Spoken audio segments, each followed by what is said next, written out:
आपण आज बाभुळगाव तालुका पंढरपूर येथे शरद किंग या बागेचं पहिला तोडा सुरू आहे. त्या शेतकऱ्याची माहिती आपण थोडक्यात जाणून घेऊया. प्रथमतः आपलं नाव आणि बागेची थोडक्यात माहिती सांगा. माझं नाव कोंडीबा विठ्ठल शिंदे आहे. मी शरद किंग डाळिंबचं बाग लावलेली आहे. ती सध्या 2 वर्ष झालेली आहे आणि पहिल्यांदा फळ धरलेलं आहे आणि ते अशा क्वालिटीमध्ये उतरलेलं आहे.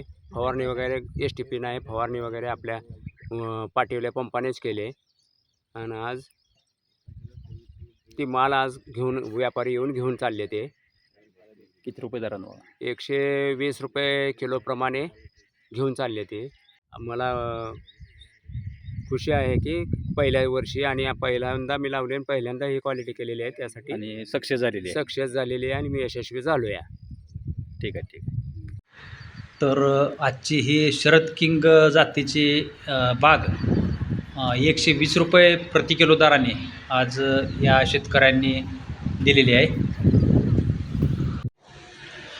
लेबरने डाळिंबीचा माल काढायला सुरुवात केलेली आहे. ज्या मालावर सनबर्निंग किंवा उन्हाचा चट्टा नाही किंवा बाकी इतर काटे टोचलेले किंवा कोणताही डाग नसलेली चांगले फळे हे व्यापाऱ्याचे लेबर तोडताना दिसत आहेत. बघताय आपण फळाची शायनिंग, झाडाला लागलेले फळ की काय क्वालिटीचं आहे ते.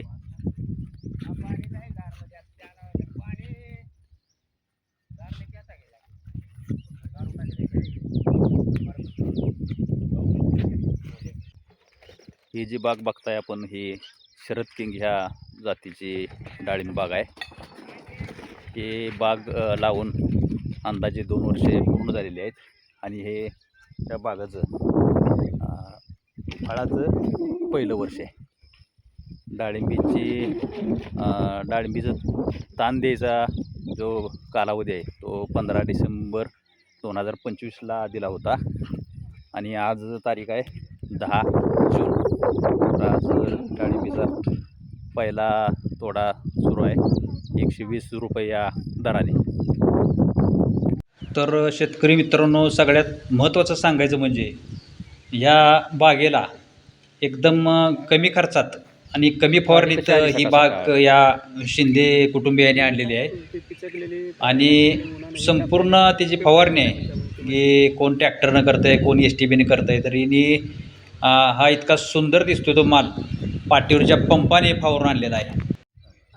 शरद किंग जातीच्या डाळिंबीचं वैशिष्ट्य बघा, जो माल देठाला लागलेला आहे त्याची साईज आणि वरच्या मेन काडीची साईज ही सारखीच राहते. तसं इतर बागत आपल्याला पाहावयास मिळत नाही. तरी या बागेची छाटणी 15 डिसेंबरची असल्या कारणाने हे संपूर्ण फळ अक्षरशः सोलापूर जिल्ह्याचं टेम्परेचर 43-44पर्यंत जाऊन आलेलं आहे एप्रिल मेमध्ये. तसल्या कडाक्याच्या उन्हात हे फळ सापडलेलं आहे. तरीसुद्धा एकदम याची बेस्ट क्वालिटी राहिलेली आहे आणि एवढ्या उतार वयात या शिंदे कुटुंबाचं जे पळणारं व्यक्तिमत्व आहे त्यांचं वय 65 आहे सध्या आणि या वयातही त्यांनी इतकी जबरदस्त शरद किंग जातीची बाग आणलेली आहे. त्यामुळे त्यांच्या या कामाला आपण सॅल्यूटच ठोकला पाहिजे. कोणतंही क्रॉप कवर आणि इंग्लिश पेपर न वापरता ही शरद किंग जातीची बाग या शेतकऱ्यांनी यशस्वी करून दाखवलेली आहे. धन्यवाद.